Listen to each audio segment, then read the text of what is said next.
We haven't seen rain since November, so it's been a long time. So we're expecting about 1 inch, I think. It just depends. Who knows what will really happen? 1 inch of rain will penetrate approximately 6 inches of soil. So no matter how much rain we get, it won't be enough. And if it rains any more than 1 inch, it'll all just run off and go down to Phoenix, or down the hill, it won't soak into the ground. So this is the kind of rain we need. We need it to trickle and soak in and not just run off. So this has been good. Super, super, super unusual for the month of June. This is a freak thing. This is not monsoon. Monsoon is still, I was tracking that. You can watch the monsoon come up. That's moisture coming up out of Mexico. And then you can see it funnel right up to the southwest. It's still over Dallas, Austin. It's still up that way. It hasn't started traveling yet. I thought it was going to hit New Mexico or so, but it seemed to petered out. It's probably the hurricane pushed that back. Hopefully the moisture, this humidity increase will woo more rainstorms. That would be great. So that's kind of, so don't get tricked. This is just a one-time wonder and it won't rain again for a couple weeks.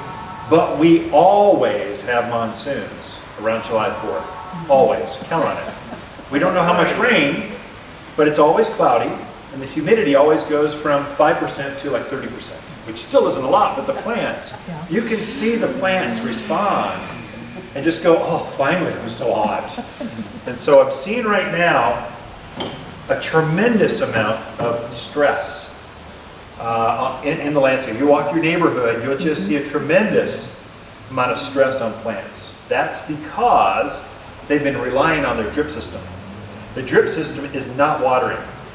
That's life support. It's like an IV that just keeps you alive, like shoving a breathing tube down you. It just keeps you breathing until the actual rains come. Before this storm hit, I was actually manually hitting all my valves. I was cycling all my irrigation cycles so that the ground was wet right before this storm came. Here's the thinking. I want to hydrate the soil so that normally the drip system will run and maybe it'll go down a foot and a half worth of soil in that little spot. So the plants are surrounding that little bit of water, trying to get a little bit of moisture, and they get stressed out. Well, this is going to be water everywhere, so I'm trying to hydrate that, and then the rain will come, push it another 6 inches, so it'll push that water down further, so when I get all done with this event, the soil will stay hydrated longer, probably until the monsoons come. That's just a trick I'm using myself in my own gardens at home because I'm taking advantage of this. It's kind of counterintuitive. You would think shut the system off and let the rain do all the work for me. But the plants are stressed. The ground, if you've dug a hole lately, is bone dry. Bone dry. There's no moisture, so I'm trying to rehydrate my gardens. I also rain harvest.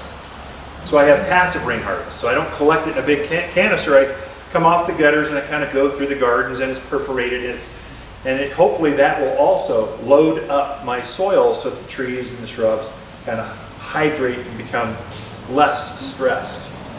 If you've got brand new plantings, you should be watering by hand in addition to just the drip system. So you obviously plant it connected to drip. You need the life support because there's a couple times when we are really dry. June is the driest month, driest, hottest, crustiest. You just want to keep things alive through June because the monsoons come and then everything will start taking off. So you want to plant it, put your drip on it, and then hydrate it probably once a week just by hand, just to kind of make sure the drip system will water the plant. If you water it by hand, you're also watering the soil around the plant.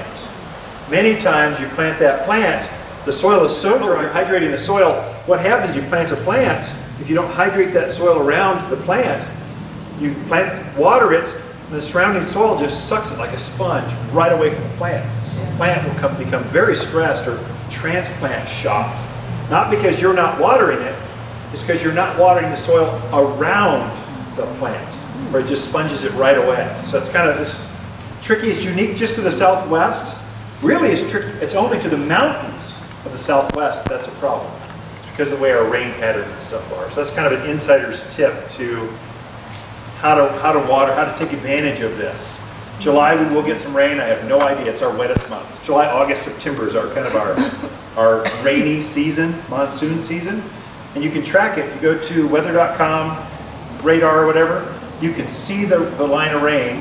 And right now, as of yesterday, it was up over just west of Austin, Dallas, that area. And you just watch that shift right on over. It'll hang out on the New Mexico-Arizona border for a while. The White Mountains will be getting quite a bit of rain, and all of a sudden it just lights on us, just like whoosh. And then we get rains. That's what happens. Okay?